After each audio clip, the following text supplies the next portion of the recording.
It's a skill, it's a profession. It has nothing got to do with superiority, inferiority.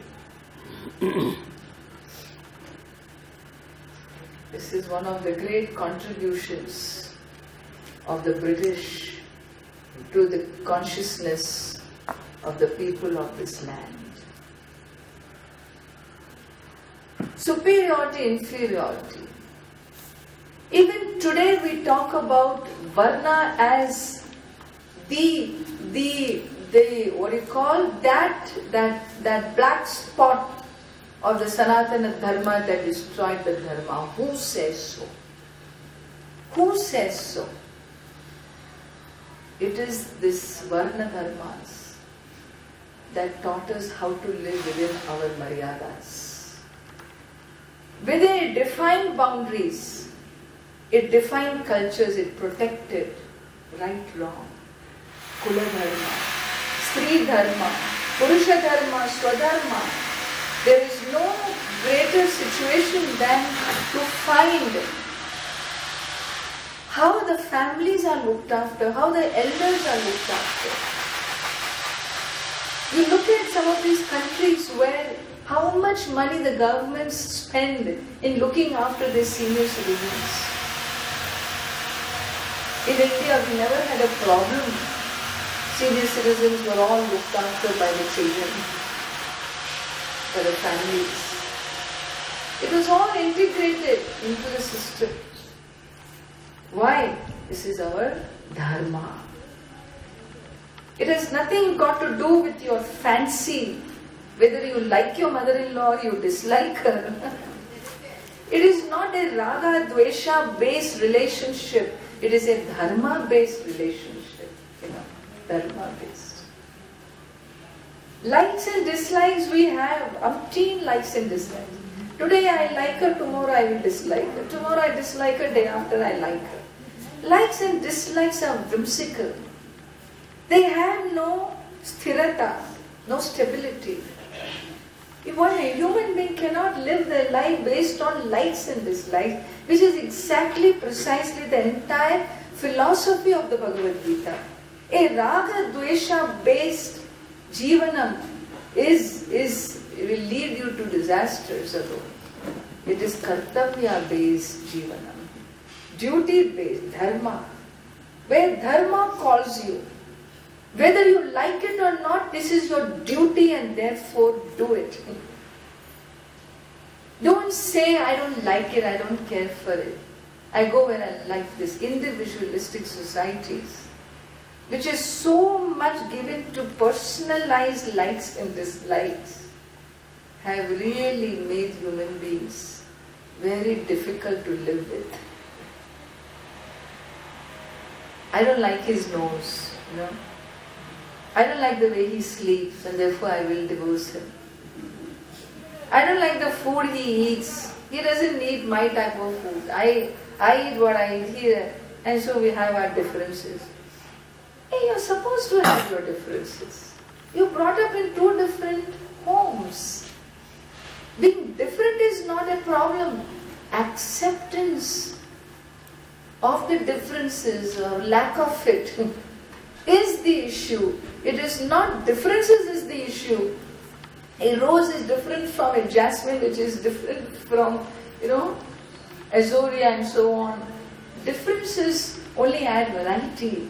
It is lack of acceptance that becomes the source of problems, because we are trained to be so individualistic that we have lost our capacity to be accepting. Lost our capacity to accept, to love, to be compassionate, to forgive. Those basic human values, Swadharma based society, where dharma is the platform for us to move forward in relationships. Dharma anchors you always in the baseline, keeps bringing us back to the center, keeps teaching us tools of sacrifice, tyaga, of letting go because dharma. Oh, I hate my husband. I hate him, but I will live with him because he is father of my children. Dharma. This is called a decision, a logic which always comes back to dharma. Hey, why do you put up with this? Because dharma. Why did he live with you all these years? Because his dharma. And living your dharma, eventually you hope that some love will emerge between the two of you. Dharma is a powerful lesson for the next generation to see how the elders stayed together. Amazing. That's why 10 namaskaras we do, That couple who came here last time, what a joy they bring to all of you in the community. The fact that they have been together 60 years now, Abba. Here 6 years itself is a challenge. 6 months is a challenge. 60 years takes some tapas. Because no two people can live together by nature. Because ahankara is in both of them. Both of them. And if they are to make a home, raise a family, then both have bent, yielded. They have learned the lessons of yielding. Their marriage, institution of marriage taught them how to yield, give in. And maintain a cohesive home, not break the home down because these egos didn't match. His new egos will never match. Egos means they are meant to collide. And colliding, they get smoothened out. Colliding, they get smoothened out. At least after 25 years. Because then you have no energy to collide anymore. Ayyo, Nariya, I pray, and he's so happy with her. She doesn't fight anymore. She says, not because I started agreeing with you. I just gave up.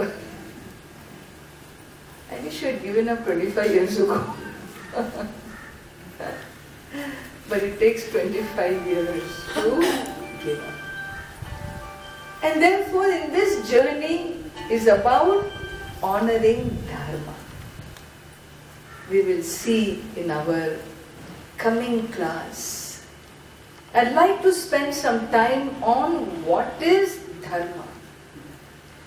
In our tradition, what is Dharma is an amazing, fascinating subject. And in our Mahabharata and Ramayana, these texts go eloquent on Dharma. Vyasacharya, Gandhari, they all have Vidura, they all have their messages, Yudhishthira. Each one is an archetype characterizing Dharma in different situations. By a woman, a prince, each one of them, the conflicts that Dharma can bring. And if conflicts come, how is one supposed to cross those conflicts? These are fascinating lessons that we learn through Mahabharata. In fact, Vyasa, to begin with, sage Vyasa, he says, Dharma eva hato hanti, dharmo rakshati rakshitaha. Dharma eva hataha hanti. The one who destroys Dharma will be destroyed. The one who protects Dharma will ever be protected by Dharma. It's a statement of sage Vyasacharya. Hey, what Dharma? What is Dharma? Here in this chapter, he talks about Kula Dharma, Swadharma, Samanya Dharma, Vishesha Dharma. They're all words that describe Dharma. Gandhari says, Yato Dharmaha Tato Jaya. If my sons are being killed because it's obvious that they were not on Dharma path. Yato dharmaha tato jayaha is Gandhari's statement. Dharana dharmam ityahuhu dharmaha dharayate prajaha. If something unspoken that is cohesive in all our hearts, that binds us, that upholds us together, it is only one thing, and that is dharma. Dharma is so sahaja. It is like breathing. No? It is sahaja to every human heart. You don't learn dharma in schools. In fact, we learn adharma in schools. That is why our Indian school system not having moral education, value education class, don't worry, there is no big loss. Although I won't say this when I go to a school, I champion for moral education, and that to culture-based value education. That is a different context. But metaphysically, philosophically, I don't need dharma. I don't need a class in dharma in order to understand dharma. Please know this. It is as integral to us as breathing. When a child is born, it knows what to do. Hasn't yet touched air, but it knows. Sahaja rupena, is it not? Naturally. It knows to go to the mother for its nourishment. Sahaja rupena. I had once seen a mail in which there were two twin sisters that were born prematurely. Premature birth, twins. At night, somewhere in the US it was, I forget where it was. And they were so tender, premature. They needed to be immediately incubated. And one of the baby sisters, in spite of being put in an incubator, her, pulse rate was going high. Her heart rate was increasing. She was fighting for her life. And whatever, that nurse was alone, the head nurse was alone on that floor. No one was around to make quick decision. And she suddenly did something which is not to be done, and that was take that healthy baby, the other baby, and put her in the same incubator as this other sister, this other child. She went, brought her and put her in this incubator, and in matter of seconds, that healthy baby, she lifted her arm out of that, the cloth which was wrapped, and she put it around her sister. And there's a photo, this photo was sent.